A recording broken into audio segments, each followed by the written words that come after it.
Dans cette vidéo, je vais analyser le wallet crypto du PDG de Coinbase, Brian Armstrong.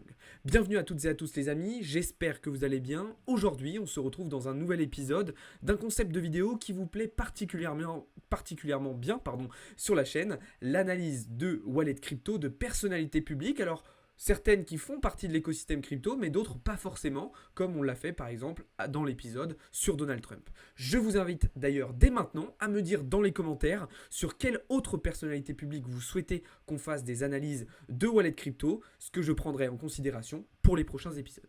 Juste avant de commencer, comme d'habitude, je vous invite aussi à vous abonner si ce n'est pas encore déjà fait et surtout, très important, à nous rejoindre dans le serveur Discord, c'est là-bas que tout se passe. Vous avez tous les liens en bio et en description. Alors, qui est Brian Armstrong ? Eh bien, c'est un Américain de 41 ans qui est donc aujourd'hui multimilliardaire puisqu'il a une fortune estimée à quasiment 10 milliards de dollars et il est donc le PDG de Coinbase. Alors, Coinbase, qu'est-ce que c'est ? Eh bien, c'est tout simplement une entreprise américaine dans le secteur des cryptos et plus précisément un exchange directement de crypto-monnaies qui a été fondé en 2012 et qui est donc aujourd'hui dirigé par Brian Armstrong. Ok ? Alors aujourd'hui, on va s'intéresser justement à son wallet crypto, à ce Brian Armstrong. Qu'est-ce qu'il a comme crypto, sur quoi il a investi ? Est-ce qu'on va trouver des petites choses intéressantes ? Alors déjà, il faut savoir qu'il a un portefeuille plutôt bien chargé. 1 million de dollars de crypto, c'est quand même pas mal, mais ça reste quand même beaucoup moins que les autres personnalités sur lesquelles on a fait des analyses de wallet crypto jusqu'à maintenant. Moi personnellement, Brian Armstrong, je me suis dit, il doit avoir peut-être au moins 10 millions de dollars de crypto. Je m'attendais à ce qu'il ait un portefeuille beaucoup plus étoffé. Au final, pas tant que ça, mais ça reste quand même très très bien. À noter aussi, bien évidemment, comme je vous l'explique à chaque fois, que de toute façon, c'est un wallet ici qui a été identifié, mais très probablement que Brian Armstrong, des wallets, il en a plein d'autres, qui n'ont pas forcément été identifiés et auxquels on n'a pas forcément eu connaissance jusqu'à maintenant. Alors, on a en première ligne de ce portefeuille de l'Ethereum pour un montant total quand même de quasiment 900 000 dollars, donc ce qui est quand même assez conséquent. Brian Armstrong qui a l'air d'être un Ether maximaliste, en tout cas. Il n'y a pas de BTC dans son Bitcoin et par contre il y a beaucoup d'Ether. Alors derrière on retrouve une autre crypto-monnaie avec un montant assez conséquent, 150 000 dollars sur le HXA. Et alors là je me suis dit tiens le HXA je connais pas, ça me dit rien, tiens 150 000 dollars c'est quand même pas mal. Je vais aller voir. Parce que oui, il faut bien savoir, comme je vous le répète d'habitude, que ces wallets qui sont connus, en fait, les petits projets ou les mêmes coins, ils s'en servent pour en faire de la promotion. En fait, ce qui se passe, c'est qu'en général, les créateurs de projets et de mêmes coins, ils envoient leurs tokens à des personnalités publiques.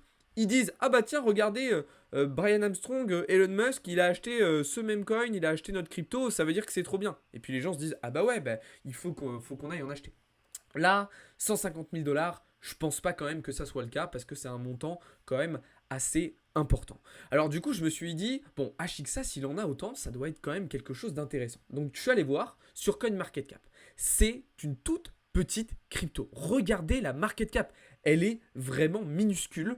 On n'a rien du tout. Du coup, je me suis dit, tiens, c'est vraiment quand même bizarre que Brian Armstrong investisse là-dessus. Il doit forcément savoir quelque chose, avoir des informations pour avoir investi sur cette crypto. C'est pas normal.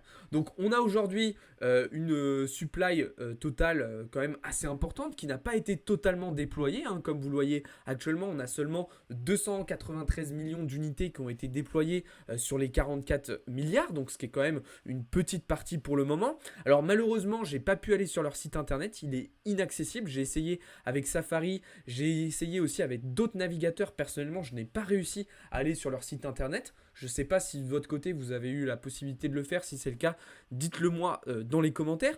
Donc, assez compliqué pour le moment de trouver des informations à propos de ce projet.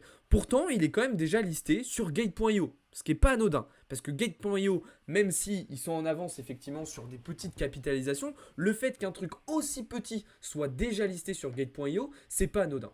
Alors, ce qu'il faut savoir quand même sur ce token, même si on n'a pas beaucoup d'informations, c'est que c'est le token natif de la plateforme Herencia. Alors, il a plusieurs utilités ce token. C'est un token de gouvernance. Il va aussi servir de stacking. Enfin, il y a aussi la possibilité, de faire du stacking. Il va aussi être intégré dans des programmes de récompense pour les utilisateurs. Donc on voit que c'est un token qui a quand même une utilité, mais le problème c'est que j'ai pas réussi à en savoir beaucoup plus que ça sur cette plateforme Herencia. Alors ne vous inquiétez pas, je vais continuer à faire des recherches, je vais creuser et on en reparlera dans une prochaine vidéo si ça vous intéresse. Donc là aussi, dites-le moi dans les commentaires. Et si d'ailleurs il y en a certains parmi vous qui connaissaient déjà ce token et ce projet, eh bien n'hésitez pas à me le dire parce que ça m'intéresse particulièrement. Ok, donc en tout cas, Brian Armstrong qui a une grosse quantité de ce token là, quand même 150 000 $, ce qui est pour moi clairement pas anodin et ce qui veut très probablement dire qu'il a des informations ou alors peut-être qu'il est en partenariat avec ce projet, je ne sais pas. En tout cas, ça aussi, c'est quelque chose que je vais creuser.